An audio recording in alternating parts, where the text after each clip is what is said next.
जी अस्सलाम वालेकुम वरहमतुल्लाहि वबरकातुहू। जनाब अज माशाअल्लाह जी 3 बकरा की लाट आ गई ने 2025 की कुर्बानी ते लगन वाले 2 दंद और 81 बकरे।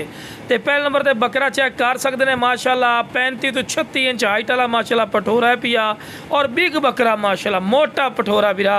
हुण वेखो जी यह बकरा डिमांड करने की मैं लाख 1,10,000 ही डिमांड कर सकना क्योंकि मार्केट जितनी डिमांड है पई इस तो घट कोई नहीं है, लेकिन इंशाअल्लाह अपना रेट नहीं होना जायज़ और मकूल रेट हो सी। बाकी डबल हड्डियाँ चिने वेल च जबरदस्त, गर्दन की लंबाई जबरदस्त, फेस ब्यूटी कमाल दी, कोई ऐसा पॉइंट नहीं जोड़ा घट हो इस बटोरे। बाकी माशाल्लाह जी सुन्नत इब्राहिमी तो जितना ही मेरा सोना बिरा जानवर अच्छा खूबसूरत होवे ना उतना ही ढेर सवाब की गल होंदी है। माशाल्लाह फेस ब्यूटी खूबसूरत, चिपटे सिंग और जनाब फ्रैश 2 दंद और चौगा होंदा भी है। तो लो बिरा टोर फिर के विखा रहे कि एक्टिव और सेहतमंद है। लो बिरा उस तो बाद दूसरे नंबर वाला आ गया लाल मक्खी चीना, जिन्हों खट्टा मक्खी चीना भी आखा जाता है। माशाल्लाह खूबसूरत चीज़ इन्हें वेल जबरदस्त एक्टिव सेहतमंद और माशाल्लाह गोश्त दा बड़ा माशाल्लाह गुलगुला पटोरा बिरा।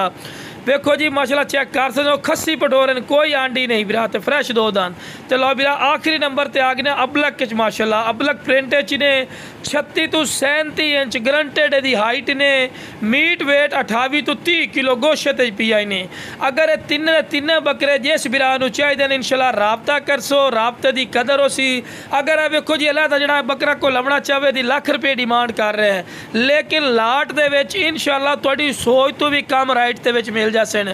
माशाल्लाह जी चंगे हाइट कद वाले पठोरे ने, छोटे मोटे हाइट कद मेरा बिरा बिल्कुल नहीं समझना। कोई मेरे को आवना चाहे लोकेशन ते लुडन शहर जिला व्याड़ी ने लुडन मेन अड्डे ते यूबीएल बैंक और PSO पंप के सामने इतने मेरा बिरा आके भी लै सकते हो। तो कारगो की सहूलत की गल की जाए तो आल पाकिस्तान माशाल्लाह मौजूद है। ओके जनाब अस्सलाम वालेकुम।